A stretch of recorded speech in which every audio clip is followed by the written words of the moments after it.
Moving on, అసెంబ్లీలో ఆమోదించి పంపించిన బిల్లులకు సమ్మతి తెలిపే అంశంలో సుప్రీంకోర్టు కీలక తీర్పు వెలువరించింది. రాష్ట్రపతి గవర్నర్లకు డెడ్లైన్ విధించలేము అని స్పష్టం చేసింది.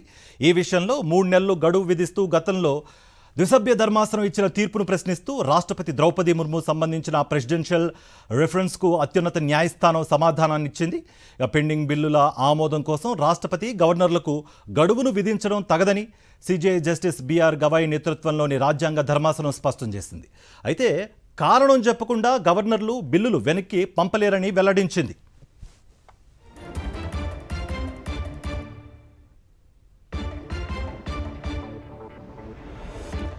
బిల్లుల ఆమోదం విషయంలో గవర్నర్కు రాజ్యాంగపరంగా 3 ఆప్షన్లు ఉంటాయి. ఆమోదించడం, కారణం చెప్పి బిల్లును రిజర్వ్లో పెట్టడం లేదా రాష్ట్రపతికి పంపడం, మూడోది బిల్లును తిరస్కరించి అసెంబ్లీకి తిప్పి పంపడం. ఈ 3 ఆప్షన్లను ఎంచుకోవడంలో గవర్నర్ తన విచక్షణాధికారాన్ని ఉపయోగిస్తారన్న సుప్రీంకోర్టు ఇందుకోసం న్యాయస్థానాలు గడువు విధించడం సరికాదు అని పేర్కొంది. గవర్నర్ల విధుల నిర్వహణలో కోర్టులు జోక్యం చేసుకోబోవని రాజ్యాంగ ధర్మాసనం స్పష్టం చేసింది. అయితే కారణం లేకుండా దీర్ఘకాలంగా బిల్లును పెండింగ్లో ఉంచిన సందర్భాల్లో కోర్టులు పరిమిత విచక్షణతో వ్యవహరించవచ్చునని పేర్కొంది. రాష్ట్రపతి విషయంలోనూ ఇదే వర్తిస్తుందని వెల్లడించింది. నిరవధిక ఆలస్యం కొనసాగుతున్న సందర్భాల్లో అది న్యాయ సమీక్ష పరిధిలోకి వస్తుందని సుప్రీంకోర్టు రాజ్యాంగ ధర్మాసనం పేర్కొంది.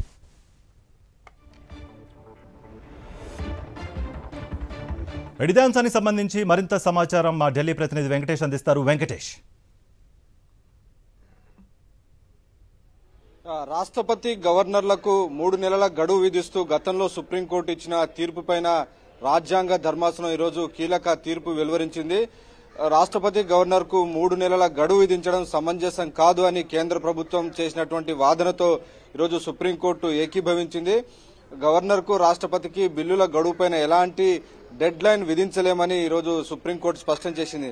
అయితే అదే సమయంలో నిరవధికంగా గనక గవర్నర్ రాష్ట్రపతి గనక పెండింగ్ లో బిల్లులు పెడితే ఖచ్చితంగా కోర్టులకు జోక్యం చేసుకునేటువంటి అధికారం ఉంటుంది. జ్యుడిషియల్ రివ్యూ కింద ఆ విషయాన్ని ఖచ్చితంగా జోక్యం చేసుకుని తగినటువంటి డైరెక్షన్ కేవలం ఒక పరిమితమైనటువంటి డైరెక్షన్ ఇచ్చేటువంటి అవకాశం ఉందని ఈరోజు సుప్రీంకోర్టు వెల్లడించినటువంటి పరిస్థితి. మొత్తానికి ఇందులో ఒక 10 కీలక అంశాలు ఉన్నాయి. అందులో కనుక కీలకమైనటువంటి అంశాలు చూస్తే ఖచ్చితంగా ఈ మొత్తం వ్యవహారంలో ఈ బిల్లులకు సంబంధించినటువంటి విషయంలో రాష్ట్రపతికి గాని గవర్నర్ కు డెడ్ లైన్ పెట్టాలని ఎక్కడ కూడా రాజ్యాంగంలో లేదు. దానికోసం కొంత ఎలాస్టిసిటీ, కొంత సమతుల్యత అవసరం. ఆ మేరకు కొంత సౌలభ్యం ఇచ్చారు కాబట్టి ఆ సౌలభ్యాన్ని ఉపయోగించుకొని సుదీర్ఘకాలం గనక విచక్షణ అధికారం కింద పెండింగ్ లో పెడితే మాత్రం డెఫినెట్ గా ఆ విషయంలో కూడా కోర్టులు జోక్యం చేసుకుంటాయి. రాజ్యాంగపరమైనటువంటి కోర్టులు ఆ విషయంలో జోక్యం చేసుకుంటాయనేటువంటి విషయాన్ని ఈరోజు సుప్రీంకోర్టు స్పష్టం చేసినటువంటి పరిస్థితి కనబడుతుంది.